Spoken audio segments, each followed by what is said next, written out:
Hi, everyone, and thank you for joining us in today's interview with Dr. Kevin Sock. Dr. Sock, thank you so much for agreeing to do this interview and welcome.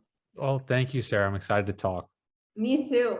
So can you give our audience a little bit of a background about what you do in life and then how your personal, your personal diet has been impacted by what you learned or what you learned by yourself. So like the whole thing, a quick little overview. Yeah, what I do on a daily basis or a weekly basis is quite probably unique, not really the traditional path. And happy to go dive into as much or little detail as you want there.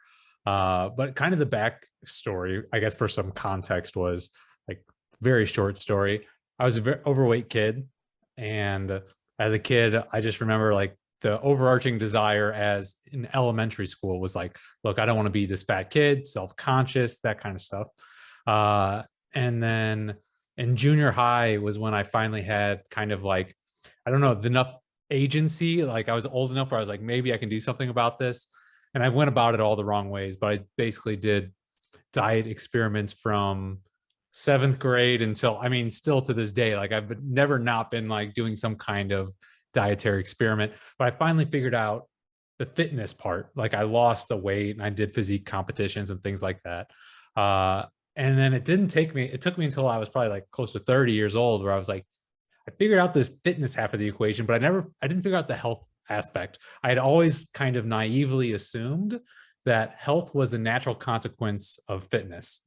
And it can help a lot of people like who are overweight. If they lose the weight, they get healthier, but it's not a natural consequence. Yeah. So especially initially, it's easy to drop off those excess pounds in the beginning, but those last 20 pounds, yeah, those so are rough. Yeah. so more, I would say recently, like I've really the work I've been doing is try to marry health and fitness because we say it in the same breath, but I think uh there's a lot of people I know who are very fit and not healthy, and there's some people I know who are like active, they feel good, things like that, but there are underlying problems. Like so they don't have the fitness, they seem to be healthy, but I feel like to have health, you do need to have fitness. But fitness alone is not going to give you health.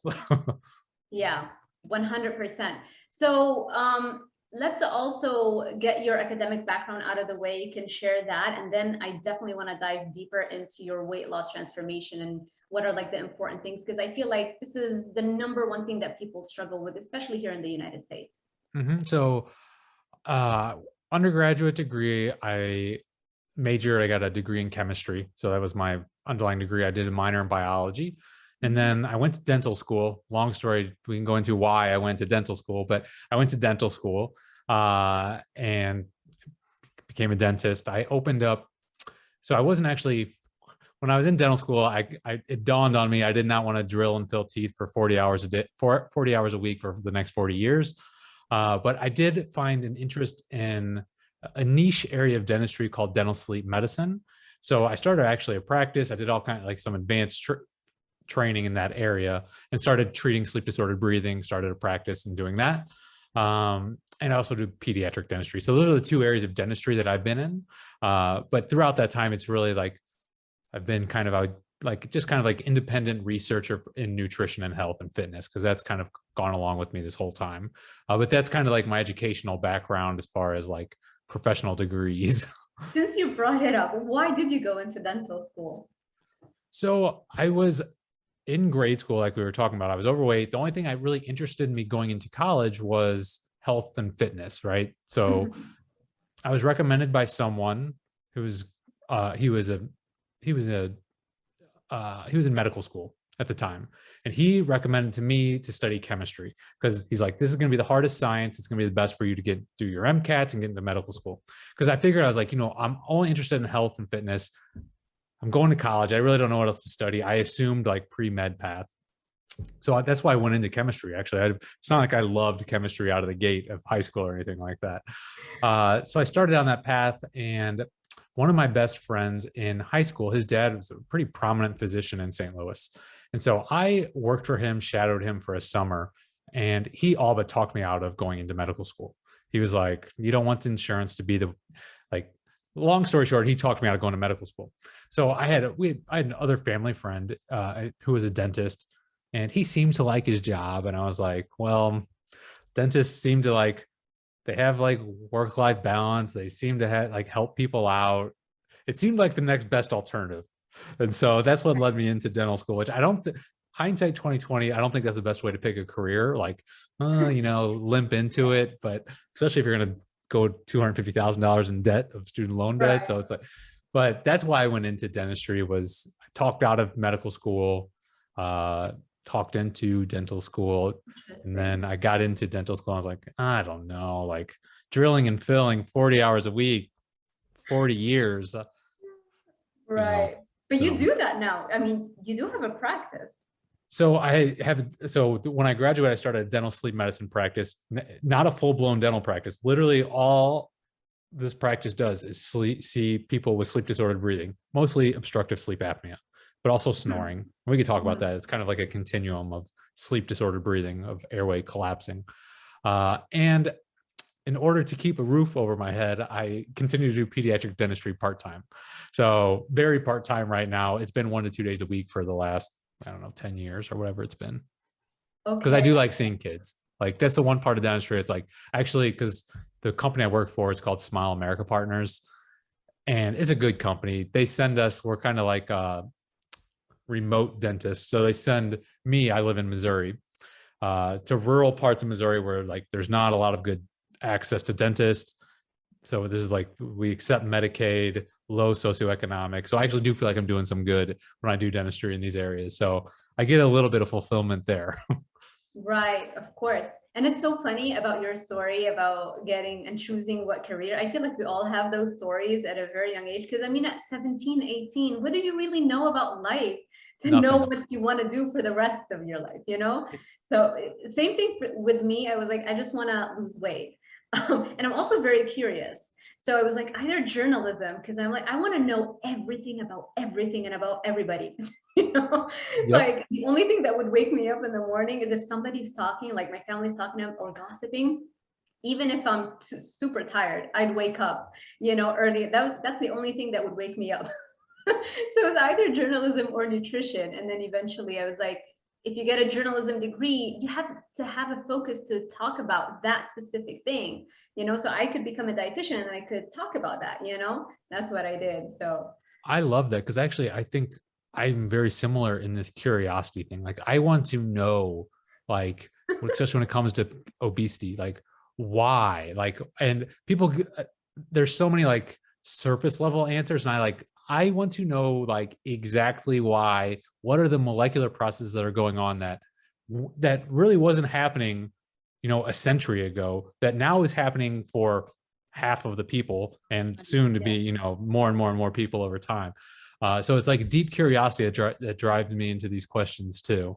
and I'm sure both our parents loved us so much growing up. It's like, but why? You know, it's like there's always that, always argumentative, you know? So, but let's not get into that. Cool. So that's your academic background. Let's talk about, I never would have ever guessed that you struggled with weight or that you were overweight growing up, because you are shredded.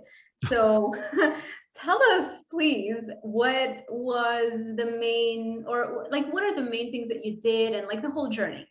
Sure. Well, I started off really like doing all the wrong stuff.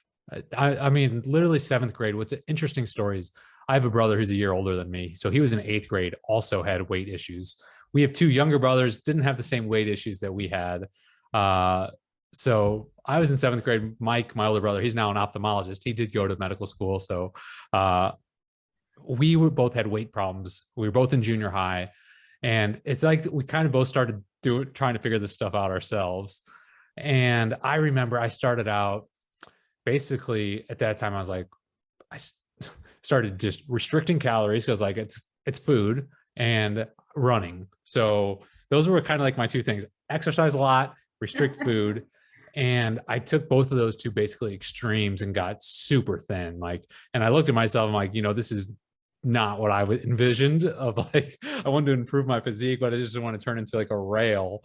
So I over the duration of high school. I'm talking, I'm going through all these different experiments. You know, I literally tried everything. When I say everything, like every kind of like macronutrient. I loved kind of experimenting with macronutrient combinations. So I would do just proteins and fat, just fats and carbs, just, you know, I mixed and matched them all, just protein, just fat, just carbs, just see how my body would react. Long story short, I figured out what seemed to work for me, as well as then future, like a lot of people, was, which I don't recommend now, but I recommend it for like, if you're just trying to get the fitness equation down. I ate a lot of lean meat, like chicken breast, like more chicken breast than I would ever care to admit. And then filler vegetables. So I'm like, look, I'm going to give all my protein. I'm going to focus on that. And then besides that, I fill up on filler vegetables like broccoli. I can eat a pound of broccoli and I get like, what, 150 calories, like pickles, basically 0 calories. I could eat them guilt-free. So then I don't want to get too complicated, but I would cycle in fat and carbs. So I'm like, I know I need some fat, you know, for hormones, basically the building blocks of what fats are used for. But I was like, the lower I kept them, the better body composition I would generally have. And I would cycle in carbohydrates. I was like, just enough to be like, look, I know I need the muscle glycogen, but I don't want to be stimulating insulin all the time because I want to be burning fat. So the long story short of like the fitness would be lean meats, filler vegetables, cycle in some fats. I would usually use eggs, cycle in some carbohydrates.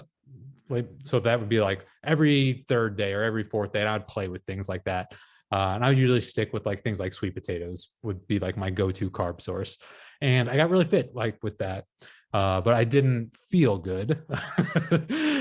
So I've changed my strategy these days where I can actually, you know, look the way I want to look and feel the way I want to feel. But yeah, that was the initial. Human. Right? What's that? Be a functioning human. Like exactly. when you're shredded. Yeah. Exactly. Most people would find that diet unsustainable, like the high protein and then filler vegetables.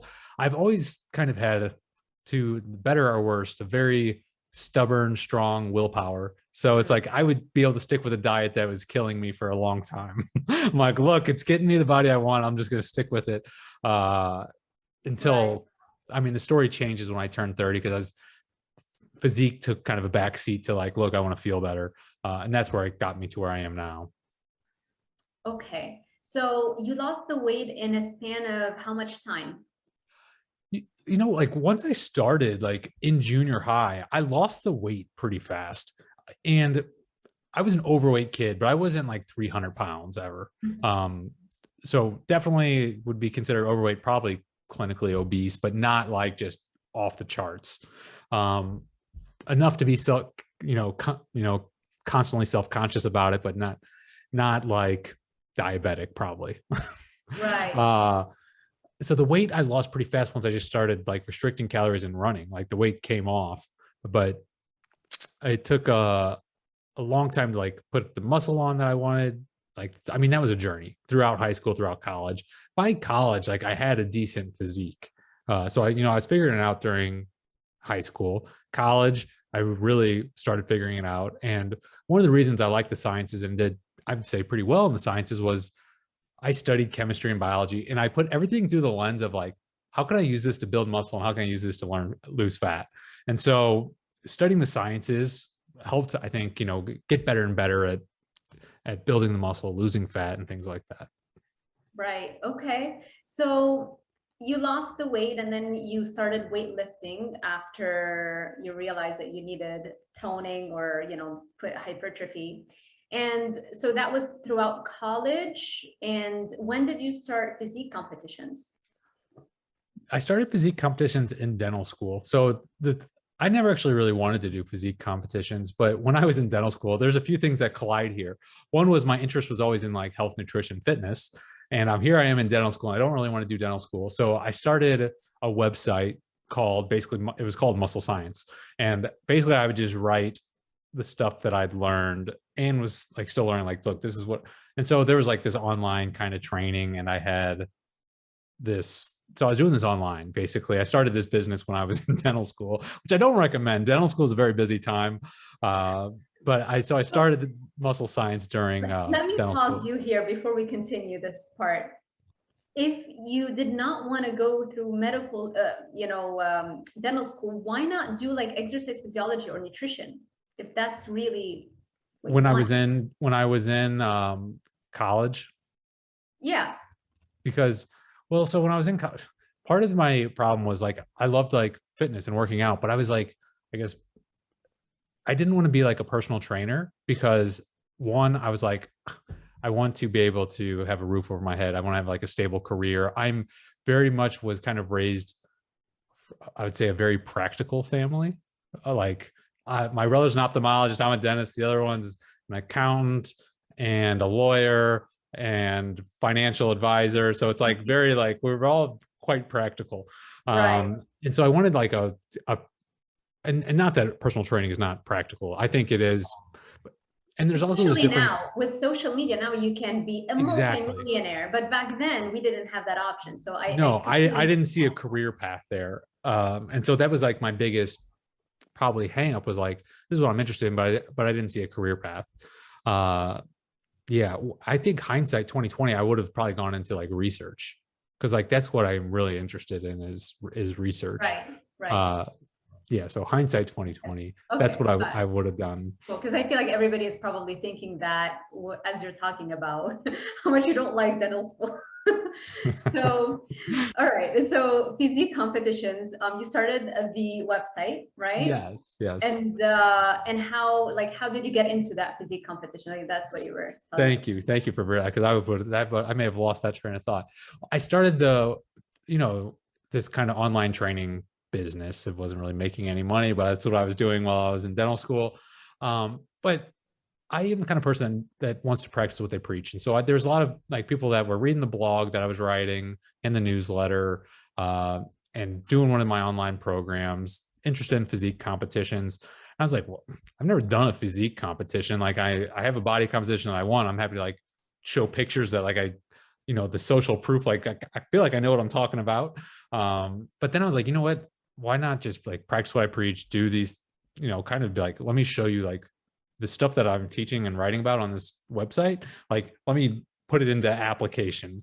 And so, yeah, I think it came out of just wanting to practice what I preached to some of these people that were reading the blogs that were interested in physique, whether doing competitions or whatnot. And how was first of all, how many competitions have you competed in?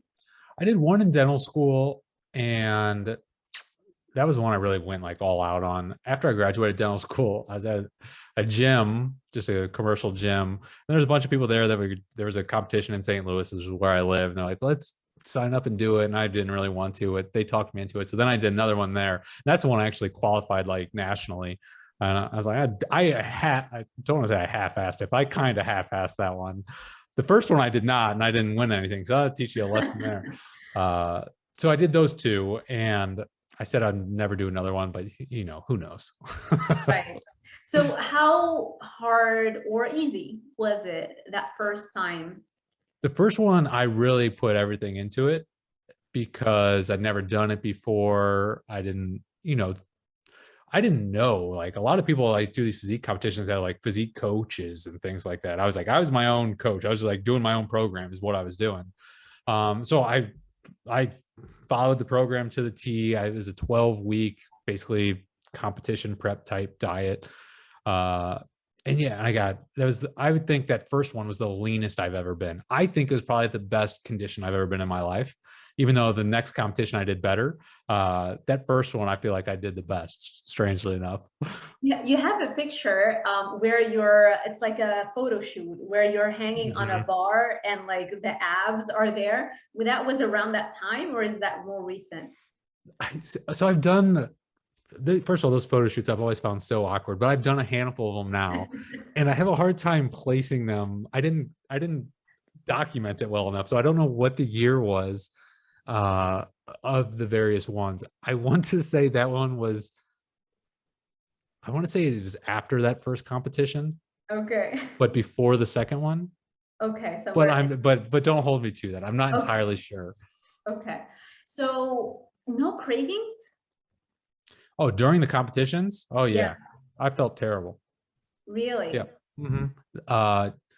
Yeah, and I'm happy to talk about it. It's actually a really common thing, Yes, which that's I was kind of aware of. I mean, when you diet down to super lean, it's super physiologically lean, meaning the body does not want to be that lean, especially like long term or anything like that. So hormones tank. And it wasn't like initially when you lose weight, at least for me, this is my experience. I'll have a little bit of hunger early on, but that hunger actually dissipates to low energy. And then just really tired. Then poor mood takes over. And you start getting cold. I remember that first physique competition. It was in dental school. And I think it was at the end of dental school, like during exams, which is a time like I wanted my brain to actually be working. But it was like warm outside and I'm wearing like sweats. So there's a lot of like things that happen dieting down to a competition that I would not consider healthy. Like definitely this is just for like pure show, vanity, competition stuff. right. Uh, and yeah, so that definitely took place during that first competition, especially. And I actually made one of the biggest mistakes, which I think listeners could probably get a lot of value out of, because I was totally oblivious to this at the time. And it's a very common thing for bodybuilders is you do a show and at the end of the show, you're like, okay, now I can eat, right?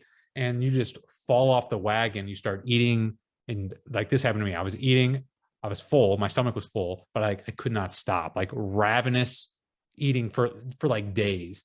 And I felt terrible, like physically. I put on all the fat that I'd lost in 12 weeks in like 10 days or less. And there's like this psychological, like the floodgates burst open. And it's really important to do reverse dieting properly for anyone that's considering doing something like this. Make sure you're aware of that psychological phenomenon that happens to most people. Because when you're dieting down to a competition like this, it's like controlled starvation. Like the whole point is lose as much body fat as possible and don't lose the muscle mass that you built in the off season. Right. And so, yeah, that psychological phenomenon I was not aware of at the time, and it hit strong. Then my next competition, I was much better prepared to be like, look, I'm going to do a proper reverse diet. So, you weren't carnivore back then when you were prepping for those competitions? Do No, you think not in, that played a part? not, yeah. So those competitions were, so I started eating only meat in 2017. And these competitions, I want to say the last one was 2015. Okay. So yes.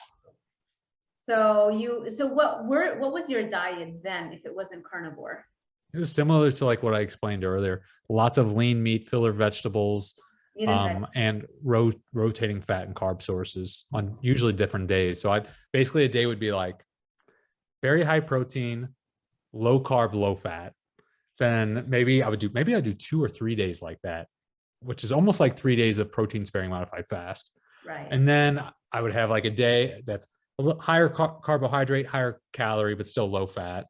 And then maybe I'd go back to just protein, and then a higher fat day. You know, I would change the number of days in between. And so we're kind of getting like more advanced strategies, but I would rotate calories days, carb days, fat days. Protein would always be high. That's kind of like the one constant. And then I would rotate carbs, fats, and different calories amounts over different days to try and keep metabolism from just tanking, try to keep muscle glycogen full, and enough fat so that hormones don't just tank. Okay.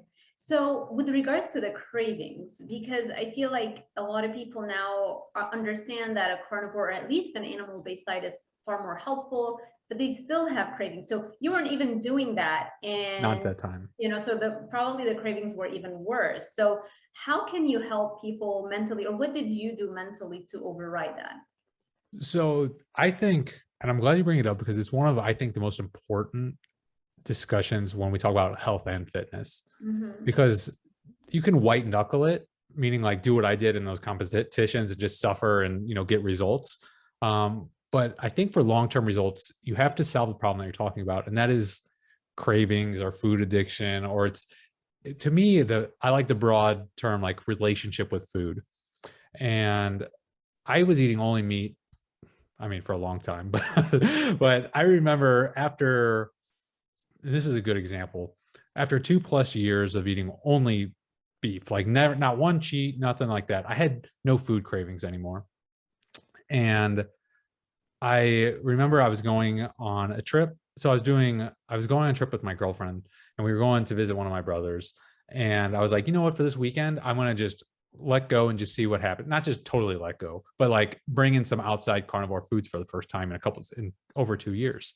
Uh, and I remember having ice cream, and it was really good. Like I love ice cream, and I had like a spoonful or whatever, and I was like, that was delicious, but I didn't need to eat like a whole tub of ice cream. Whereas anyone that knows me, my personality prior was like, I'm eating the entire half carton of ice cream. There's not like that is one serving. There is not like that's what it is. That's the kind of personality I have, and that's just how I was. And like to have Yeah. such a radical change of how my perception to food, to be able to like, I enjoyed it and I did not need to like eat the whole thing. And for me, that has continued on. Like, I don't crave foods. I don't crave sugar. I mean, I don't eat these things, uh, but they do die over time. Even people with sugar addiction, I think sometimes you have to kind of white knuckle it through it, meaning like, you know, Suffer. yeah, you're like, I really want the sugar right now, and say, okay, I'm gonna just go eat a steak instead. I like steak.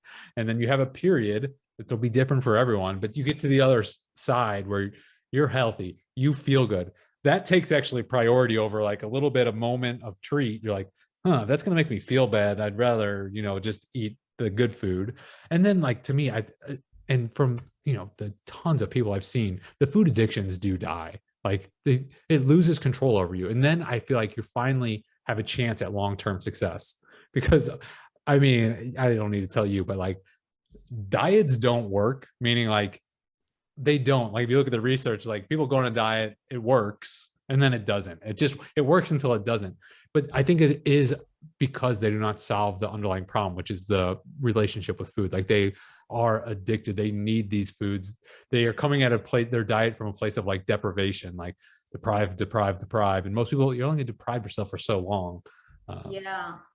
Yeah, and and they're constantly including some addictive foods on a regular basis, but they're just forcing smaller portions. So the taste buds and the brain still remembers what addiction is, and so that eventually, once they go like do a mini binge, then it goes into like 3, 4 days, or some people just give up.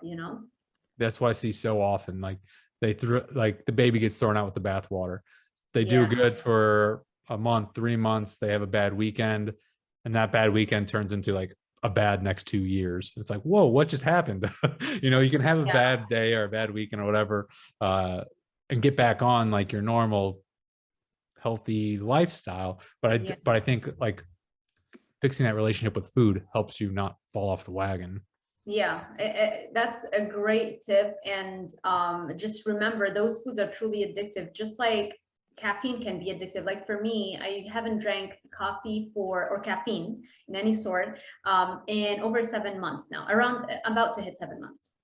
So now, like, it doesn't even cross my mind. Mhm. Sometimes I don't, like 2 nights ago, I didn't sleep well at all. And normally, if I don't sleep well, then that's okay. Well, even if I haven't, even if I'm trying to cut down on caffeine, if I don't sleep well, then I can't function without caffeine. And now I slept maybe 2 or 3 hours that night, and I woke up at 4 o'clock in the morning, and I still did not drink caffeine, because you don't want to go back to that addictive cycle, right? Because then the next day you want another cup, and then from 1 cup goes to 2 cups, and it's just, gives me headaches. So what I've done just from that experience, I apply that same experience to addictive foods. And when I'm eating a carnivore diet, that means, or an animal-based diet, that means even like a diet Sprite, like that's gonna, you can't Trigger. keep that, because that's a trigger. Anything that tastes sweet, um not candy, gum, or even electrolyte drinks. There are a lot of electrolyte drinks on the market. They're flavored and they've got stevia. As long as the body and the brain remembers that sweet taste, you will suffer needlessly, or a little bit more than what you should, especially in the initial phase, right? I agree. And it's an important discussion because a lot of people, like kind of recently, I'll say semi-recently, in like the carnivore space, they start adding in fruit and honey, which, I would agree, of plant-based foods, these are one of like some of the best options. But I've just seen so many people that it is the gateway drug to Yeah. to, Yeah. like you said, like to not being able to fix that relationship with food, to still Yeah. needing sugar foods. Yeah. Some And people can do so, fine with honey, and like there are a lot of people who they'll eat sugar in moderation and they're fine. I can't do that, you know? yeah. But for me, like for example, alcohol, I couldn't care less. Like I can drink a glass. It's hard for me to even finish that glass, you know? Hmm. And I would never develop any addiction to alcohol. Like it means nothing to me, whereas other people struggle with that. So you have to know yourself and your brain chemistry, right? That's so interesting because I agree 100%. I usually overgeneralize people into two categories. One being like total abstainers, which I would put myself in, where it's like it's easier for me in general just to say no to XYZ than to just try and do moderation. Where there's other people who are like, I need a little bit of XYZ in order to have success with this diet. Like I need to be able to have my Yeah. chocolate at night in order to eat 90+% animal based. And it's like, okay, they know themselves. That's super important. What I find interesting is like you find you are both of those people with different things. Sugar, you need to abstain. Yes. Alcohol, you can do moderation. Yes. It doesn't, That's I couldn't care fascinating. less about alcohol. Yeah. And so Um, coffee, I weed seem like too. so coffee so coffee's kind of like something that you need to be an abstainer with to be like, I don't want that Coffee. for Yeah. you. Yeah. Yeah. I get it. Yeah, that's true. You know, I never thought of it that way, even though I talked as if I thought of it that way, but I guess right now it clicked that yes. But It, it's just a much easier, I guess, drug for me to get over. hmm. Even though it took me 3 tries. I tried one time for 30 days and then I fell off the wagon because I was having cravings for sweets. And I'm like, okay, I'll have coffee instead. And it worked. But you know, I didn't have the sweets, but I kept another drug in, you know. And then I did another 30 days. And then I don't know what happened. And I went back to it. And finally, now it's stuck. And I know like I'm never going back to it. So, but Okay, yeah. with your coffee experiment, um, were you having any bad symptoms or any symptoms that got better once you got rid of it? Headaches. Headaches. It was Before the or main after? thing. I used to have headaches a lot before, and now I don't remember the last time I had a headache. That Not is in so months. fascinating. So when Yeah, people ask me about coffee, it's like one of those sensitive subjects. People do not want to give up their coffee. And right. I usually, my kind of canned response is don't give it up right away. That's fine. Get your diet right. But I think it's smart for everyone to remove for at least a significant period of time, like you said, for 3 months or so, and see how you do. Because for some people, I have seen removing coffee makes like all the difference. And most commonly, like you said, for headaches. Like it's funny because people will drink coffee because of headaches. Whereas I see people that have regular headaches, once they get rid of the coffee, those Yeah, regular headaches disappear. One of the most common like side effects of coffee. yeah. Because the nerds that we are, I dug into the research to understand what is going on, like what happens when you have a headache, because I've struggled with it for so long. And for me, I don't care about having a headache. It's just that having a headache makes me eat junk food and then I fall off the wagon. That's what I care about. I want to be fit and healthy, you know? So I had to dig into the research to understand it. It turns out that it shares the same thing, like caffeine does the exact same thing to your blood vessels that a headache does. So what does a headache do? It's like having constriction of your blood vessels feeding the brain, and then all of a sudden they open up. It's kind of like having a hose of water that was tied and then you untied it and the water came rushing through. So the blood comes rushing through into your brain, into those blood vessels feeding the brain, and that's what triggers the headache. Well, that's exactly what caffeine does, right? And I did a video on that on my YouTube channel. You have a 40% drop in blood flow to your brain after just one little coffee, like espresso or just a small cup Mm-hmm. of coffee. It is a And vasoconstrictor. yes, exactly. It restricts the blood vessels. So the moment the caffeine is cleared out of your body, then that's the blood vessels are gonna go back up to normal size. So every time you have a cup of coffee, the moment you're done with it, you have entered the withdrawal phase. You start getting closer and closer to that withdrawal phase, Mm, which is when that blood vessel opens up and the blood comes rushing through to your brain and boom, you have a headache if you're genetically vulnerable to having that. yeah. Yeah. So, you know, not having caffeine for me was a game changer. I'm very happy about that. And I always talk about it. And I pay attention now. Like there are a lot of foods that people don't even realize have caffeine in them, like Mountain Dew. People like to have diet sodas, you know, Mountain Dew has caffeine in it. There are a lot of drinks that you wouldn't even know had caffeine in them. They wouldn't even say it, you know, like I think some of them say energy drink or whatever, but there are a lot of drinks that have like vitamins and minerals and stuff. And then there's nowhere except on the ingredient list in very small print that over there, like you can tell that it has caffeine in it. So you have to be very vigilant about that if you are serious about cutting out all addictions or the addictions that you struggle with personally. Yeah, and coffee does have a lot of other compounds that I would prefer not to ingest as well. Caffeic acid, chlorogenic acid, yes. A lot of known toxins. Just full disclosure, coffee is one of those things that I personally take out, bring in, take out, bring in. I know it's not a health food, but I don't have any problems or symptoms or headaches or anything from it. And so I like it out of no pure reason of just like habituation, like when I'm working, just something like to keep some part of my brain occupied. But yeah, I don't think it's a health food. I think I was talking on a recent podcast where I was like, I think if I look back in 50 years and be like, what was the one thing in my diet that was off? I'd be like, it's probably coffee. Coffee, yeah, yeah. I mean, caffeine is literally an insecticide. Like that's It how the is. coffee bean plant protects itself. So Yep. it produces caffeine, and then what we do is like we drink it in a concentrated form.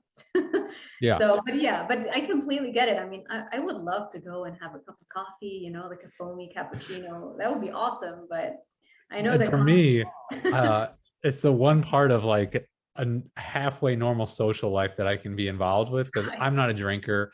I'm not. So it's like, if someone's like, you want to meet for a coffee, that's one thing I'd be like, okay, that's for me, it's easier to say yes to that than you want to go meet for beers. Because I'm not, I just decided to abstain from alcohol. Not that I had ever had any problems with it. It's just easier for me to say, no, I don't drink. yeah. So coffee is one of those few things where it's like, So, you're lucky. I don't have any social life. So we oh, don't go I out don't to have a social restaurants. life. Don't, I didn't mean to make Oh, you that do. seem like I have a social life at all. The very small amount that I might have, Right, right. coffee can help facilitate that a little bit. That's funny. That's funny. Yeah. So you probably don't even go out to restaurants much, if any, like, because every time you go, like, what are you gonna eat? You know, just give Yeah, me a steak. You know. I don't. I mean, I personally would much rather always eat at home. I mean, you can cook it the way you want. I actually enjoy it more. So, I mean, on special occasions I go out and just do the best I can ordering, but Yeah. Yeah. Okay. So I'm guessing I was going to ask you what got you into an animal-based diet, but I'm assuming that was just the natural next step since you're constantly refining your approach, but maybe there's another answer. no, there is definitely another answer because, you know, I naively, arrogantly, however we want to put it, I thought I'd like figured out health and fitness by like in my late 20s where I'm doing these physique competitions. I have a body I'm happy with. I thought I had it figured out. Like there was nothing more to figure out. And I remember specifically because it was my 30th birthday and I am working on like a stupid amount of different projects, businesses that I'm starting at once. So to me, I was like working an obscene amount of hours every day, but stuff I wanted to work on, granted. So it's like, this is my own doing. But I was like, look, I am living on pots of coffee to try and keep me like doing the work I want to do. And so this led me 2016. I was like, look, I've done ketogenic diets before. I'm going to do one again because, all the stuff about brain performance, things like that. But this time, my previous ketogenic diets I'd done, I'd always cheated on protein. I kept protein higher than typical ketogenic ratios because I knew from a bodybuilding perspective, I didn't want my protein to be that low. I'd rather it be at least 1 gram per pound of body weight. So I'd always cheated on my keto diets in the past, but this time I was like, all right, I'm serious. Brain function is number one priority. I'm gonna do serious keto. And I limited protein to 0.75 grams, I think, per pound of body weight, but maybe it was per pound of lean body mass. Regardless, I limited my protein. And I did some intermittent fasting during this, 6-month experiment. And I lost so much muscle And I was just like, look, I was willing to sacrifice physique a little bit, but this was not what I had in mind. And on top of that, I didn't necessarily feel like my brain was functioning all that much better. So what that led me into what I've already been doing was researching plants. And I was like, you know what? My diet is tons of plants, like all these filler vegetables. Um, and so I was like, I'm removing oxalates, I'm removing lectins, and basically by the time you do that, you're almost eating only meat. But that took me in 2017 to the point where I was only eating meat because I wanted to get rid of these plant-based foods to see if like maybe that's where I can gain some mental performance. And luckily, like I knew I couldn't just eat lean meat. So I was like, for the first time, literally pretty much in my life, I started eating red meat because like I need a fat source. And so that combination of getting rid of the plants and starting to eat red meat really for the first time in any significant quantity, my brain turned on and I felt so good. And my muscle came back, which doesn't surprise me. My protein went back up. So I was getting the body composition back to what I wanted, and I was feeling amazing. And that really just led me down this what's been 5-6 year rabbit hole now of carnivore diet. So how old are you now? 35. 35. So you started at 29 or 30 with keto. I started carnivore at 30, the second half of my 30. Yeah. And because 29 is when I started running all these businesses, and 30 is when I was like, brain's not working, starting carnivore. So that was 2017 timeframe. Something that I've noticed when I focus on eating mainly meat and not as much, like eggs or bacon, just mainly meat or nothing else. Like sometimes I would have, Quest bar or fruit collagen shake, like fruits with whole milk and collagen, like things like that, but I keep them to a minimum. But I've noticed when I minimize those as much as possible and mainly focus on animal protein, especially meat, psychologically, I feel like there's no reason to recover. I don't have as many aches and pains. Whereas in the past, I used to feel like, okay, I'm doing a cut.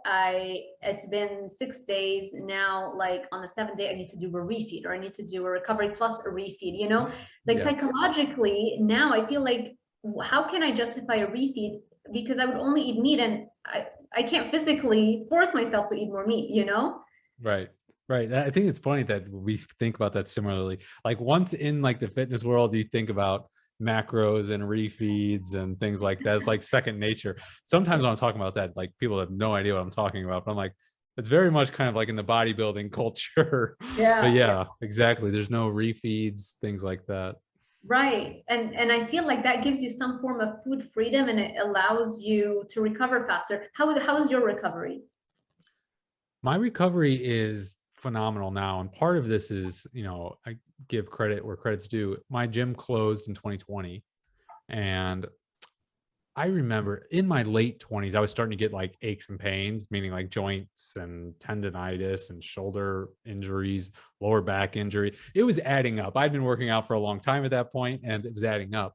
Well, my gym closed in 2020, and I started doing just resistance band workouts at home since then for the last 2.5 years, almost 2.5, yeah, over 2 years, coming up on 2.5 years.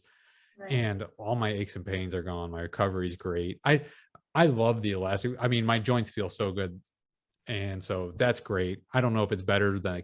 I don't think it would be ideal if I was one to be the biggest bodybuilder I could possibly be, but to maintain the physique I have, which I put up a picture recently where it's like just comparing where I am, excuse me, to like the physique competitions when I was in my late 20s. And it's like I am in as good as condition now than I was back then. I'm old and not dieting hard like I was back then. So it's like kind of like a testament to like, hey, you can have your steak and eat it too. Like you can feel good and also have a physique. Just training with a band. Yeah, that's all I've been doing for the last 2.5 years. Wow. Yeah. Amazing. Now I did build a lot of the muscle prior to the band, so I can't give like all the bands the credit, but they've at least at the very minimum maintained the muscle mass. And I think I've improved in certain areas as well over the last couple of years. Incredible. What is your diet currently like? Exactly. Well, I told you, like, I'm always experimenting. So right now I am doing the one I experimented with all kinds of like carnivore diets, meaning I did months of just beef muscle meat and that was it. Like literally beef muscle meat and water for over 6 straight months. Then I did experiment, like I would try in eggs. How do I feel? Then I would, I would always test off this beef baseline, try in various organs, try in seafood, just to see like how I react to various things. But one thing I had not tested up until 2 weeks ago was dairy. Besides small amounts of here and there, like tiny amounts, like maybe a small amount of butter to grease a pan. Like, but basically, I've not tested dairy, and I definitely had not tested milk. Not only in the last 5 years, I've never really drinking much milk in my entire life. And so this last, I'm now into week 3 of this experiment, where I'm testing in raw milk for the first time. And so right now my diet is ground beef and raw milk. That's it. Literally, that's all I'm eating right now. What percent fat, the ground beef? The ground beef. So I buy a cow from a local farmer, local farmers. I have several different farmers now that I buy them from because I have a high demand for meat. So ground beef it's probably close to 80-20, but it's not marked because it's just straight from the cow because I don't buy it at the grocery store. So it's just, I think it's roughly 80-20. So when you place it, I've never done that. So when you place an order for a cow, like you'll tell them I want it all ground beef and they'll just send it to you ready made. So I order half cows because that's the size of the deep freeze I have. And I split one with a friend. So when you order half cow, you're going to get all the different cuts, but half of that is ground beef just because of you can't just have all steaks and ribeyes. Like half of the cow will be ground beef. And so I'm at the end of the last cow I purchased. I'm going to pick my next one up next week. So all I have is ground beef left. So all I've been eating is ground beef for the last several weeks.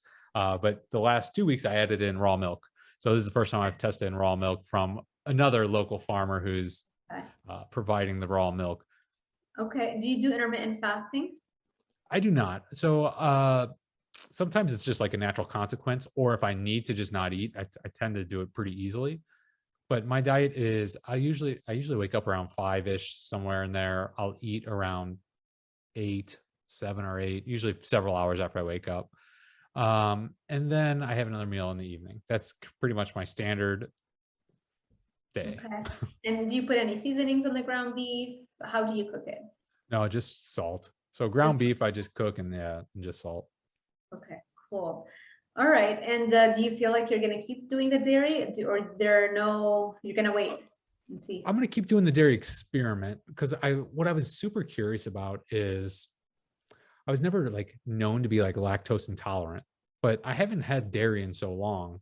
And so the lactase persistence, which is like the enzyme that genetic polymorphism that allows us to have, eat lactose and not just all get lactose intolerance. I hypothesized that like the amount of lactase I was producing was probably very low because I don't eat very much lactose. And so I thought I'd be like super sensitive to dairy, but the first week I had a half gallon and I had no digestive issues. The second week I ate a gallon, no digestive issues. I'm moving on to a gallon and a half next week. And so I'm just curious to see like, where does it break? Like, when do I really like get digestive issues? Do I feel bad? Like I'm waiting for some kind of like symptom or side effect. I've just been feeling good. No real changes or anything, like nothing remarkable whatsoever since I added it to my diet. I don't think I want it to ever be like a significant part of my diet, but I was just really curious to experiment to see. I think it could be a useful tool for people that are in the bodybuilding realm that, if you really want to bulk up, it can be helpful. Right now, I'm actually just cutting down a little bit, and I think it can be helpful in certain circumstances for some people. So I was interested to experiment. So right now, that's my diet, just beef and milk. Okay, and so no plans for like, how strict are you with like any plans? Because like some people are like, oh my God, you had berries or whatever, So it's kind of like to go through like the history. The first several years I only ate meat, very strict, literally no plants at all. Then I wrote, so at that time I wrote a 30-day guide to starting the carnivore diet. And the long story short is like, it got like 100,000 plus downloads in the first 2 years. And my email address was in the the guide. So people just email me, and I've gotten tons of emails, which is great. It was a great source of learning from other people. But one of the most common things people would ask me were about carbs and plants. Are you gonna be able to bring them back in XYZ? So the end of 2019, or maybe, yeah, it must have been the end of 2019. I tested carbohydrates for the first time, and I did a series of various plant-based food. I tested honey, I tested blueberries, I tested potatoes, and then I went back, pure carnivore. And I've done various tests over the subsequent couple of years, but they make up like no part of my diet. Well, they make up no part of my diet right now, but over the last couple of years, I've tested them in and out Okay. in various ways. So I guess you'd say I'm not strict, but I am kind of strict where I don't need them, don't crave them, Yeah. don't want them. I found interesting conclusions from the experiments I've done. So it's like if I do like go out to dinner or something like that, and I want to have a potato, that is like the one plant-based food I tend to do just fine with, as long as it's peeled and well cooked. I, Mm, I tend to do fine with potatoes as far as like yeah. digestion, energy, whereas other things like white rice, when I've tested that, like I feel fine digestively, but I crash off white rice like noticeably. Like I feel good after I eat it, and my energy just tanks. Like it's like a sugar high that I lose. So I know I do fine with that digestively, but mentally, I don't do great with it. Yeah. And fruits, I don't do great with digestively. I could have maybe a small amount of berries or a small piece of fruit and do fine. But if I ever have like two, or God forbid, three pieces of fruit, like my digestion is not good.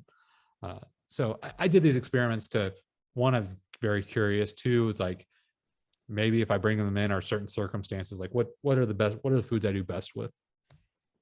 Yeah, and I think that's great that you share that and that we continue to share. Like, it's okay if you have something like that or you want to experiment, because I feel a lot of people think like, oh, Dr. Zaldivor is a carnivore doctor, or all of the carnivore doctors, and we think like we're not eating anything else, and if I want to follow a carnivore diet like those doctors are telling me, then I can't have anything. Otherwise, I'm a failure at this, and I just can never do a carnivore diet. So something that I've noticed is like the more meat you eat over time, the more you try to do carnivore diet, even if you're not super strict, eventually your body naturally just wants the meat and doesn't really care about all the other things. So it's okay at the beginning if you're having some of those things. It's fine.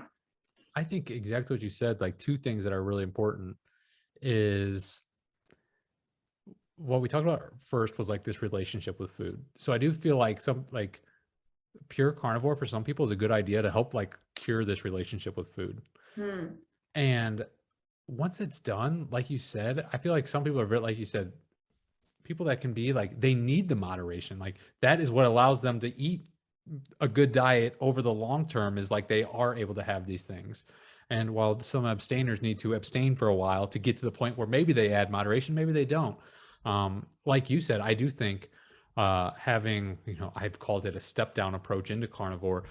That's the one thing I really changed my mind on. When I originally wrote the 30-day guide, I was like, I think everyone that does this experiment should dive all in, go all in, pull the Band-Aid off, don't tiptoe into the cold water, just dive in. And that's where my thinking actually really changed. I feel like 50% of people that's true for. 50% of people need to slowly up the meat, get rid of some of the junk, and slowly get into the water. And so that's one of those things where I changed my mind about, one of the good things about having my email address in that guide was like I got to talk to people of all kinds of successes and struggles. And that was the thing that became very clear. It's like, look, all right, you can't go all in, just start making moves in the right direction. Increase your red meat consumption, decrease, get rid of the sugar, get rid of the vegetable oils, get rid of like the biggest offenders. And Yeah. then Yeah. if you ever go all meat, maybe you don't ever need to touch that. Like you can do just fine with a meat-based diet. And yeah, so Yeah. I agree. There's a lot of dogma around things where people feel like Right. they can't be a part of the in group or whatever. I've never fit into the in group, so that's why I feel totally fine to be kicked out of any group, because I've never Right. felt like I belonged very much anywhere, except for like now I kind of feel semi like I have a community. Uh but yeah, I think it's really important because some people do get they feel like they get kicked out of the group, and it helps people to have Yeah. a community that is supportive of this kind of way of eating, because God knows they're probably not getting it like in real life. Right. Right. Right. So, I wanted to ask you about cheat meals, and if you ever did those before, and do you feel like, I think now you're gonna say that you don't do cheat meals anymore, but how did you come to this realization? And, yeah, I talk about definitely that. did. I definitely did cheat meals back in the day, 100%. Um, I I don't do them. Well, so let me caveat that I don't do like cheat meals basically ever. I can't even remember the last one. But like I've said, that one time in 2019, I was on that trip. I had some ice cream, and it wasn't a treat meal; it was a treat. But like I didn't need it, so I feel like having these treats or whatever, like we like food, it's not healthy, it's not part of your diet. As long as you have control, like control over, like you don't need it. I feel like once you get to the point where like I need it, there's something, Addiction is yeah, still there's there. something there that's Yeah. not quite healed. Um, but occasionally, so my girlfriend has a 10-year-old son, and he was he's always like, all you ever do is eat meat. Will you just have like some ice cream on my birthday, like when he turns Poor 8 or kid. 9 or something like that? Yeah. I was like, you know what? For your birthday, which was like in 9 months, I was like, he'll forget by then. I was like, Yeah. yeah, for your birthday, I'll have some ice cream. But 9 months came, he's like, will you have some? And so whatever, I had some ice Yeah. cream. But I don't really personally do cheat meals because I don't need them. Ice cream is the one thing I really like, and in the realm of health, like unhealthy foods, I think it's one of the better options actually. But I personally don't do them. I think there is a degree of individuality, meaning like people that do have a lot of a social life, for example, and they do want to have ice cream at Yeah. parties. That I don't think it. I think it can be done uh, without like becoming addicted. But Yeah. like we like kind of like we've talked about, people are at different stages of addiction, and know thyself is probably really important when it comes to this. Like if like you're the kind of person that's, I'm gonna have one piece of cake and then I'm gonna fall off the wagon. Well, maybe it's best to abstain for a while until that dynamic changes. Exactly. And maybe eventually the receptors reset and you might be able to have a little bit. But if you must, if you feel like there's a strong reason to go back about children, if I ever have children, I feel like I would definitely not give them any sugar whatsoever, because if they've never tasted that, they don't know what they're missing, right? And Kelly Hogan, I'm sure you probably know Yeah. who she is, right? Mhm. She does that with all of her children, and they're completely fine. And even when they go to parties or to school, like they know that they just don't touch that stuff and they don't care. But the problem is that we give them sweetness from a very young age. I mean, for baby formula, the first ingredient is high fructose corn syrup. Like what? I was breastfed for 4 months, and then I had to be left with my grandma for a while because my parents had to travel. It was like I grew up in the Middle East. It was like always wars and stuff, so fun stuff. So I was given, because I stopped having the formula after my mom left, I guess. I stopped having the formula, so they gave me condensed milk for a month. Mhm. Mhm. So like no wonder I can't have a little bit of ice cream. I need the whole pint. So yeah, it's just don't do that to your children. I I feel very strongly about this too, because I'm with you, and I don't have any children of my own, but I'm around kids a lot. Like I see pediatric kids, that's one source. My Yeah. older brother has 5 kids. My girlfriend has a kid, and his group of kids, and I see these kids all the time. All they talk about is when's the next snack. There's almost no other thing, like that is what they're always talking about. Every Wow. one of them. And it's like they are like that's the fact that all they're ever thinking about is when's my next sugar hit. I'm like, this is not healthy. And I know it's not healthy. Like I see Yeah. the kids I see like for pediatric dentistry, like the mouths are all like destroyed, and sugar plays an extremely prominent role in that decay process. And so I am with you 100%. Like, why even start? Like, and from what I see, it's like, oh, we want them to be like a normal part of society, or be a normal kid or enjoy their childhood. I'm like, man, you're not going to enjoy your adulthood because all they do is pester you for the next hit of sugar. It's like, think about something So true. else. Yeah. As well as like, of course, it's not I would say not the best health food to raise children on. It makes up a substantial part of their diet too. Yeah, it's because people don't take the research seriously regarding how addictive sugar is. They hear about us talking, oh, sugar is 6 to 8 times more addictive than cocaine, but they don't really believe it. It's like, well, I don't know if that's true. Maybe that was one, you know. So society at large still is vastly underappreciating how powerful that drug is, because that's the only reason that can explain why everybody is like socially acceptable, you know? Yeah, and I think they also don't appreciate how much it can hurt human health, because I feel like if Yeah. they, and I talk about this a lot, like with Brenda, and that's my girlfriend, and her son. Okay. I'm like, and it's hard because like I I didn't raise them, like, so they have like their own set of normal. And but if you look at the research comparing like cigarettes and like sugar, like if you wouldn't give him a cigarette, why would you give him a soda? Like that's like I put things on par like that because like most people today are not, sugar is most likely more of going to be a cause of death than, lung cancer from smoking. True. And so, Yeah. but I just said it because I think a lot of people don't appreciate the danger, because it's not like you have one, teaspoon of sugar and you don't like go comatose or something like that, right? Right. Because it's a long journey of physical degeneration, Yeah. and so we don't And they're appreciate it. addicted to it too. So Exactly. So let's all just justification agree too. we're all addicted, you know, and let's not make a big deal out of it, you know? Right, it's justification for their own eating as well. That's a good Yeah. point. So is your girlfriend all a carnivore, or No, so no. she eats normal? She eats what I would say is fairly healthy, and I would define that by she eats a good amount of meat, far more than she used to, because probably hopefully I've had some amount of positive influence. But besides that, if she's eating fruits and vegetables, she generally eats whole fruit, like single ingredient, whole food fruits and vegetables. And so I'd say she does pretty good there. Okay, whole foods, that's the most important thing. I agree. Okay. Um, let's talk about a little bit about the modern diet and dental problems. I think you just shared, and I reshared your post on Instagram, showing, I think that was from Weston Price. Is that where you got Yes. the images from? Hmm. Right. Yeah. Yeah. Yeah. Can you talk a little bit about how this whole idea of that we need braces and we need to do the extractions because we don't have enough space for our wisdom teeth, like how that was never the case throughout history.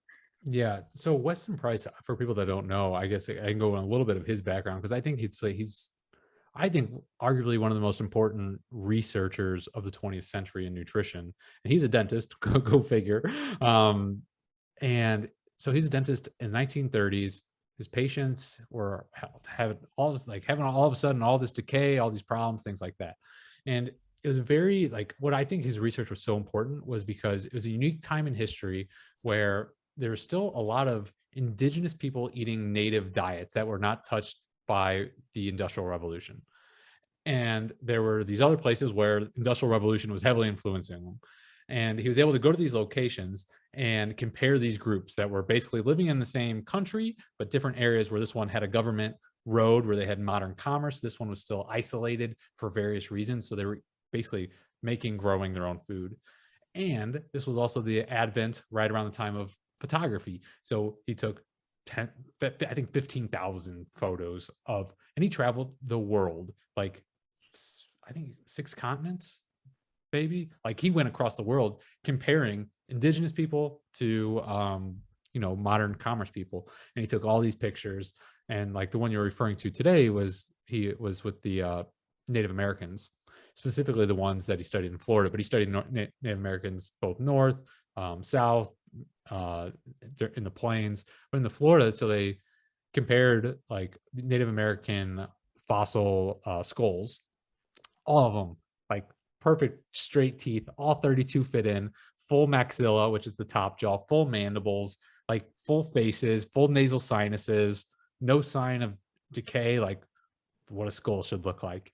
And then he compared it to 2 other modern Native American, modern at that time, 1930s, where one of the Native American groups was, they were still slightly marginalized, meaning modernity started like impinging on their area, but they were still mostly eating a native diet, mostly animal-based foods, and modern and a tribe that was getting modern commerce, white flour, sugar, vegetable oils, and it just basically took pictures, compared the two, and it's just like striking. Like the native diet, they have big, full, all their teeth coming in, big, full smiles. People that are in the indigenous, like they're having rampant tooth decay, abscesses, periodontal disease. What I find just super fascinating is second generation, meaning if parents first generation started eating these foods, they'd get decay. If they were eating these and then they had kids and the kids were raised on these modern foods, their craniofacial structures would underdevelop. Maxilla, the top jaw, would be underdeveloped, mandible would be underdeveloped, and all of a sudden there's no room. So the dental arches, we don't need to go into all the anatomy, were basically deformed, not big enough. And so all the teeth wouldn't fit in. And they wouldn't have full so the palate forms the nasal cavity. Well, that would impinge on the nasal cavity. So people had started growing long, narrow faces, kind of like I have, unfortunately. And Yeah. they became mouth breathers. And so Yeah. it's fascinating research that he's done. But that's what I was posting about is if we have adequate nutrition when we're growing up and we don't have these foods, we should grow full mandible, maxilla. Sorry, mandible's bottom, maxilla's top, for these I full wouldn't jaws know. Yeah. I just that trust that that fit all of our teeth. Like that's what it's Yeah. supposed to happen. They're supposed to come in straight, and we shouldn't need orthodontics, which is a relatively new specialty. Like relatively new, I mean like 20th century. It started in the very late 19th century, but I mean basically throughout history. Like if you look at the fossil record, Yeah. malocclusion is kind of like this modern phenomenon. Not every kid needed braces back in the day. So before the industrial revolution and before we started eating those foods a lot, because so at the agricultural revolution, which is 10,000 to 12,000 years ago, you can clearly see a deterioration of the human skeleton, right? Yep. So you talk about your face, I'm 5 feet tall, I'm sure that that's probably because my body needed red meat and I grew up eating rice and beans and a very plant-based diet, and veggies, because we thought that that was healthy and all that stuff. So at the agricultural revolution, 10 to 12,000 years ago, starting then when we started eating plants and we stopped eating a carnivore diet mainly, that's when we became shorter and our jaws became smaller, our bones were more rickety and diseased, and our skulls were actually smaller. That also affected the jaws, right? And that's because our brains shrunk for the first time in history because it was going up and up and up. And then 10 to 12,000 years ago, started eating plants, our brain size started shrinking. I mean, that is like the ultimate carnivore versus a vegan diet, right? Yep. And you delineated great there, because that's, I typically speak of like the major changes in human diet. And there's several marks, but like the two biggest ones in recently would be the agricultural revolution, like you mentioned, where we do see the first like degenerative bone kind of diseases, where it's like, whoa, these healthy skeletons in the archaeological record just had a massive change here around 10,000 years ago. And then I think it got even more stark, like even like that change was huge. And we definitely saw like changes associated with decrease in health. Like almost can't argue about that. But then the changes we saw that really are associated with the Industrial Revolution, I think were even more dramatic. So that's what I was going to ask you. Did we require less braces between the agricultural revolution and the industrial revolution?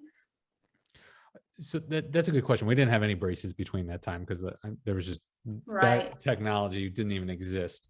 Course. That period of nutrition I find very interesting because it's confounded in a lot of ways. If you think about like starting agriculture, okay, you got these plant substitute type foods that everyone still needed meat. So they were still eating meat. And the proportions of meat versus how much are they relying on crops is distorted. But yeah, we do see the the start of oral, facial, craniofacial bone degeneration with the agricultural revolution. Absolutely. Yeah. And there are certain peoples, I should say, that like Native Americans are a good example. Like they're, especially like in the North, like Native Americans in the North, like North America, Canada, they ate only meat. Like they ate seafood, they eat had moose, deer, and like winter was 10 plus months out of the year. Like the chance for even like eating vegetation was so small. And they had these big, like well-developed skeletons. I mean, the Indians were known as like some of the strongest, tallest, most like physical specimens on the planet. So Yeah. some of those were able to like, we had this period of like agricultural revolution, but these peoples who were able to like escape the downfall of agriculture in various degrees. So it is I mean, it is a cloudy picture from the agricultural revolution to the industrial revolution. What's super clear is like we got less healthy, degenerative, shorter, certain populations more so than others. And like in this more modern history, industrial revolution, we see like super stark contrast. Yeah. And you mentioned snoring. Let's talk a little bit about that. Yeah. So snoring is basically a form of collapsing of the airway. So specifically, like the soft palate is fluttering, but it is one of the cardinal kind of warning signs of obstructive sleep apnea, which is extraordinarily prevalent. Most probably, I would consider one of the most severe, underdiagnosed medical conditions, like definitely in the Western world today. And what that is, and so this is what I would do in my dental practice. I treat sleep disordered breathing, which is basically this range of upper airway resistance syndrome, which is basically snoring, through severe obstructive sleep apnea. And what this kind of scale is how much is the airway getting obstructed when you go to sleep? And so you're laying on your back, the airway is supposed to stay open. But for a huge amount of people, that airway starts collapsing. The tongue falls back, and there's a lot of reasons why that this airway is collapsing, but the tongue falls back, it's blocking the airway. And so what apnea is when the airway is shut. And so we actually like, you test for sleep apnea, you do this sleep test. There's home sleep tests, there's PSGs, polysomnographs that go into a lab and get these tests. But it actually calculates how many times you stop breathing per hour. And so I'll get a report and I'll be like, this person stopped breathing 35 times an hour. And to stop breathing, it's 10 seconds or more, and or like a certain drop in blood oxygenation. So it didn't totally shut off, but the airway shut down so small that the oxygen in your blood dropped by 4% or more. That's an apnea.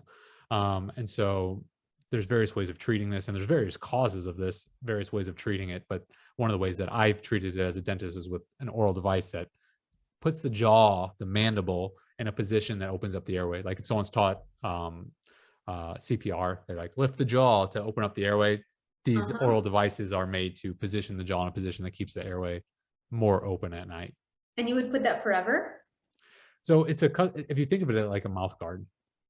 So when they go to sleep at night, they put this mouth guard in. There's special mouth guards, are custom made where you can adjust the position of the jaw where you want it to be to find the best position. But yeah, it's not a cure. It doesn't fix this. It helps the sleep apnea when you're sleeping, but if you don't wear it, it's not like you wear it for a year and then you're better. So yeah, it's a Band-Aid, if you will. But so are all the other treatment options. Besides surgical ones, there's surgery where we talked about like underdeveloped mandible and maxillas. Well, there's a surgery that they basically take the maxilla and the mandible, break them, move them forward, basically move your face forward. But that creates the airway, the space in the airway that you need. That's scary, but some people might do it. Yeah, maxillomandibular advancement. It's a fascinating surgery. I don't personally perform it, but you'd have to go to an oral surgeon. But it's a fascinating one. I can imagine. Okay, so let's just before we wrap up, let me ask you about two minerals, magnesium and potassium, and any other nutrient that you might feel like people ask a lot about, but I think we've covered most of them. Maybe like potassium and magnesium. What are your thoughts on that on a carnivore diet? Yeah, so there's a big rabbit hole we could go down here, and one is like we try and strap on RDA to carnivore diet, and there's two different things really. And so how the RDA were formed and how they came up with like these numbers, basically expert opinion. We want to make sure even people 3 standard deviations out of the normal distribution curve are going to get enough. And that is far different than what you, if you're eating a different diet from that standard American diet, you're eating, as well as if you're in the middle of the bell curve. So a lot of these things, these RDAs kind of, I don't want to say take with a grain of salt, but They might not work within a exactly, context of an exactly. ancestral diet. Yeah, because your Thank needs you. can be lower Thank when, you. yeah, Exactly. Things yeah. change. Your requirements, like if you have high carb diet, you're gonna need a lot more magnesium in your diet. Um, More B but vitamins too, and more B vitamin vitamin, C. a lot of Yeah, things, a lot more thiamine for sure. Like, yeah, so like needs change based yeah, on diet. Like yeah. it's funny how nature packages up things. I think about this a lot because like plant-based fats, I'm just against plant-based fats, specifically vegetable seed oils, like very against them. But I always Yeah. find it interesting, like if you are eating these seeds, they have a lot of vitamin E in them. And vitamin E is packaged in those seeds because they are so easily oxidized. And the vitamin E is an antioxidant that helps deal with these lipid peroxides, or these lipid oxidation products. But like nature tends to like try and help us out. But when we process those, we strip vitamin E out of them. All we do is eat a lot of polyunsaturated fats. It's a disaster. Yeah. But I don't want to deviate too far down a wrong tangent. But with regards to magnesium and potassium and just electrolytes kind of in general, is I see very commonly people that, especially if they dive all into like a carnivore diet, I almost just recommend them like just plan on taking an electrolyte supplement, help get through the transition. Almost everyone can wean off those and get rid of them. Some people keep them in long term; they feel better with them. Some people take them because, like you said, some are sweet and they taste good. Uh, but I don't think we need to be supplementing anything with a well, with a carnivore diet. Like Yeah. meat has all the nutrients you need to not only survive but thrive. I'm trying to think like there are You certain know, ones people have questions about, like vitamin omega C and 3s. such. Yeah. Omega threes, I feel like omega threes are important. DHA and EPA, you're going to get them only in animal foods, basically. Um, but even then, the quantities that I think we need are probably less than people actually expect with regard to those. That's not a popular opinion, but Yeah. my impression is that I think like eating salmon is great. I think it's a great food, but I don't think everyone needs to be eating salmon to get DHA, EPA, personally. Uh, but yeah, so that's kind of my thought on general about vitamins are these micronutrients. I guess on the flip side of that is I'm probably overly concerned about supplementing because people just think supplements are harmless. We're going to boost, but to me, they're not, because food is our bodies are complex machines, and we think, and calcium is a perfect like kind of example. We think, okay, we can just take this calcium pill, it's going to go into my bones and make me have strong bones. Calcium is part of a very complex matrix, and it actually needs proper fat soluble vitamins to direct it to where to go, specifically like K2, vitamin D, vitamin A. We need these fat soluble vitamins to tell where the minerals like calcium, they go to the right place. Like the research around calcium is like, not only if you take calcium pill does it not really help with bone, but there's potential downsides, like it going into your arteries versus your bone. Like you don't want to calcify your arteries. So I'm actually probably overly cautious about supplementation. I'm like, hey, because vitamin D super important, but some people think like vitamin D supplements are like risk free, and I'm not. Yeah. I'm not sold one way or the other. Meaning Yeah. like, hey, if you're not getting any sun, would a vitamin D supplement maybe help you? I'm going to say maybe. But I'm Yeah. not like, there's a lot of people who are just very sold. You should be taking 10,000 IU of vitamin D a day, every Yeah. day, no matter who you are, err on the high side. And like the synthetic vitamin D's supplements, all I should say is it gives me pause, some Yeah. supplementation. So I like to look at both sides of the equation and be like, all right, if we're going to talk about needing to take a supplement, we should also talk about the pros and cons of that supplement. Yeah, no, that's a definitely good point. Calcium is definitely a problem. I think we've established that, and people don't realize like almond milk is very popular these days. Well, they add tons of calcium carbonate, which is the specific type of calcium supplement that is the worst, you know, that raises risk of heart disease. So yeah, like you really need to be careful. What I recommend, see, because for me, it's not just about health and fitness and bodybuilding, it's also about anti-aging. And I know like telomere length is so important for extending your life. And I have also a vitamin D receptor mutation, according to 23andMe genetic test that tells me like I need a lot more sun to have optimal vitamin D levels. And obviously I can't get that.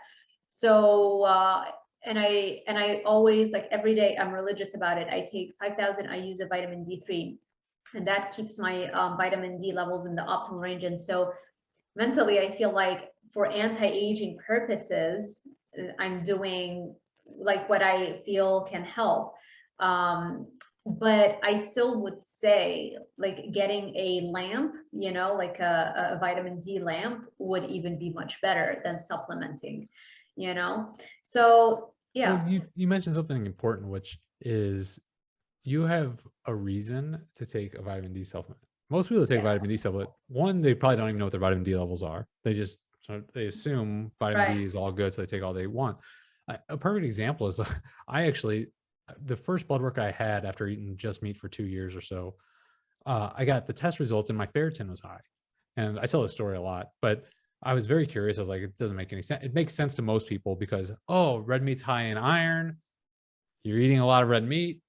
Of course, you're going to have high ferritin, which is the way we store iron.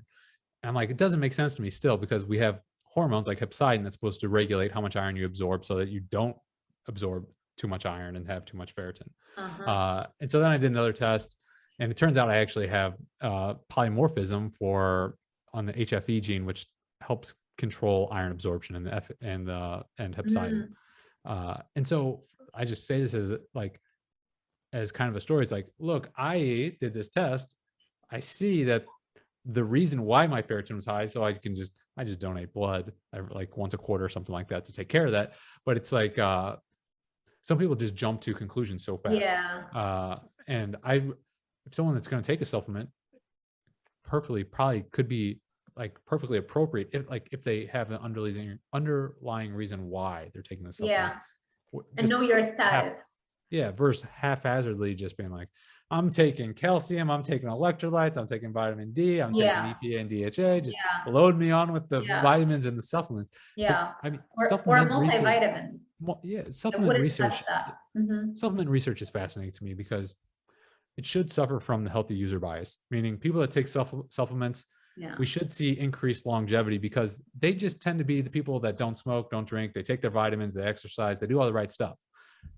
What we see in various studies is people that take vitamins have an increased risk of mortality. So not only does it not suffer from the healthy user bias, but it's like almost in reverse. And so I look at that research and yeah, I find it compelling because I would expect it to suffer from the healthy user bias, but it does the exact opposite. And so I'm like, yeah. the supplement industry is a multi-billion dollar industry. And I'm not saying no one should be taking supplements, but I just think they should be taking Be careful about it. Yeah, like careful. B vitamins, for example, vitamin B6, B9, B12. If you just grab a regular B vitamin or a multivitamin that contains them, the cheap, most common forms of them are in a form that 40% of the population can't really convert into a biologically active form. Not only can you not convert it, it actually interferes with proper functioning of those B vitamins. So it's like you're blocking the functioning of whatever B vitamins you already have.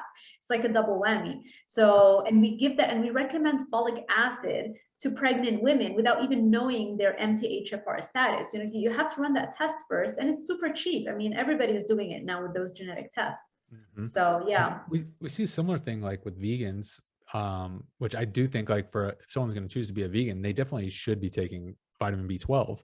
But what they'll tend to do is yeah, look for a plant-based source of B12, and seaweed is one of the few that you can get B12, but it's analogs, and those B12 analogs actually can increase your need for the actual B12. And so, I mean, it is kind of important Terrible. to, yeah, to know Yeah, what it's you're like a doing. double whammy. You're not getting any B12. Not only that, whatever B12 you can somehow get your hands on, it's being blocked by the supplement you're taking because it's a vegan B12 form. Crazy. Okay, let me ask you about your short-term and long-term, if you have goals moving forward. With regard to anything in particular, No, as much as you can share. I'm a curious person. short-term goals are, well, short-term goals are pretty clear. Long-term goals, I'm always more open. Right. But short-term goals, so I started a site called meet.health and basically just put a lot of my writings, guides that I've written up on this site. And I created basically an education. It's like 15 hours of like stuff like we're talking about here. But for someone that's interested in like meat-based dieting, you want to go from A to Z, basically everything I put into this program. So I had that, and I launched that in 2021, last year, right? Something like that. I think it was last year. And a lot of people went through the program, love it. And it's clear that though people need some coaching. So long story short is I've been working on building this coach. So we got 4 coaches now at Meat Health who are doing meat-based coaching. And so I'll spend a lot of time right now on helping those coaches, helping that program get going for meat-based coaching. So that's one of the short-term goals. The other short-term goal is we talk a little about snoring. So I developed a device a long time ago. It goes in your nose and it's to help snoring. I create it for my patients. So those jaw devices we were talking about, Yeah. they work for like, let's just say they work for some people, but not necessarily 100% of the time. Definitely not 100% of the time. And they're not always as effective of like CPAP, which is another treatment option that people hate. And so when I was in my practice, these oral devices are not cheap. And so the last thing I wanted to do is tell a patient was like, let's make you an oral device. It's going to cost XYZ. Insurance doesn't cover it that great. So it's going to be a lot of out of pocket. And they're like, well, does it work? I'm willing to pay for it. I'm like, well, I can't guarantee it's going to work. You're not allowed to guarantee anything in healthcare. But I'm like, so basically I wanted something to be like, I can confidently treat all my patients. So long story short, I developed this device. It's called the NED device. So it's a nasal EPAP dilator. I originally developed it for my patients to use in combination with the oral devices. So I could treat all sleep apnea patients. So it's been a long process it got patented finally. But now it's for sale for snoring. So it's not yet FDA approved for apnea, but it works by itself for snoring without an oral appliance with it. So my short-term goal is to help continue to grow that project. I'll make sure to link all of those things below if people are interested. I'm sure you don't have any snorers listening. Oh, it's pretty common. It is very common. Yeah. It is very common. Yeah. So No, anything we talk about, like I'll hear about it in the comments, It's like, where is that thing you talked about? Where is that? I come prepared. Yeah. Okay. Those are my 2 short-term. I have a longer-term project that I am working on just with regard to writing and research. I guess it's kind of midterm, long-term, but I have been writing various guides. One was the 30-day guide we talked about. And then after that, the next most common question was about macronutrients. Can I eat carbohydrates? So I wrote a very long article, like 20,000 plus words on carbohydrates. And then the next most common question I was getting was like, isn't all that protein bad for your kidneys? Isn't it acidic, going to leach calcium out of your bones? Isn't it going to stop ketogenesis? So I had all these protein questions. So I wrote a 20,000 word article on protein. And I'm currently working on the last part of this macronutrient, which I'll turn it into like an ebook or something that people can download, is the fat. So fat to me is probably the most misunderstood, perhaps one of the most important parts. And so I'm working on that currently, but that won't be done for months because each of these takes me 9 months to write. So I'm working on that. And then after that, I want to start working on, which I've been working on it, but collect all my thoughts around the connection between the mouth, diet, and the body health. So it's like, the way I think about it is like the mouth is really the head is like the canary in the coal mine of your health. Like oh, your teeth aren't fitting into your mouth, or you have cavities, you have periodontal disease, you have these things that I see in your mouth first. And then it takes years down the road where these things start manifesting in your body. You're insulin resistant, you're diabetic. Well, we have early warning signs, and I want to kind of connect like oral health, nutrition, and physical health. But that's what I'll be, writing after I finish the macronutrient ebook. In 9 months or In somewhere 9 around months. that. It might be less than 9 months. I'm trying to speed these up a little bit. Mm. So what, I'll just let you in on the secret. It's going to be like a trilogy. So it's going to be, well, one of the ebooks I already wrote was The Health Dangers of a Plant-Based Diet. So it goes through all plant-based foods. Maybe you've seen it. It's like an 80-page ebook on why I started taking plants out of my diet, like various plant toxins, etc. Did you get hate mail after that? I mean, not much. Surprisingly, people, it's enlightening because it's not. I try not to write with like, this is my opinion. I try and like look and see like, this is how I see it. I write it down. You can agree or disagree. Plenty of people disagree, but that's fine. The hate mail is limited, I would say. But Okay. that's so health and plant-based diet, 30-day guide, the macronutrient manual. I'm gonna wrap it up into a trilogy, I think. Cool. Because I feel like those are the three things people need. They need to know why not plants, okay, why meat and the macros, and how to get started, the 30-day guide. And so I was like, look, a trilogy of ebooks, it's almost done. I've unknowingly been working on it the last 5 years. Hey. Well, if you want to promote it around that time, I'll have you back and we can have a little quick discussion. Tell everybody it's up and running. Well, tell them not to hold their breath until then, because I still got a lot of writing to do. Yeah, it's fine. Okay. Well, where can people connect with you? Oh, I'm in all the normal places. I do write a weekend newsletter on Saturdays, which, if people want, that's where I say I put the best of the best stuff out in that. You don't have to worry about following me anywhere else. I'll just always have the best stuff there. That's the Saturday 7 newsletter. I send out every Saturday. But I mean, I've been tweeting every day this year. That was my New Year's challenge this year, was to tweet every day. It was a way to force my hand at writing. So what I do is I write every morning, and then I turn a part of that into a tweet. So there was a challenge I set, my New Year's resolution. I was like, this is how I'm going to get back into my writing flow.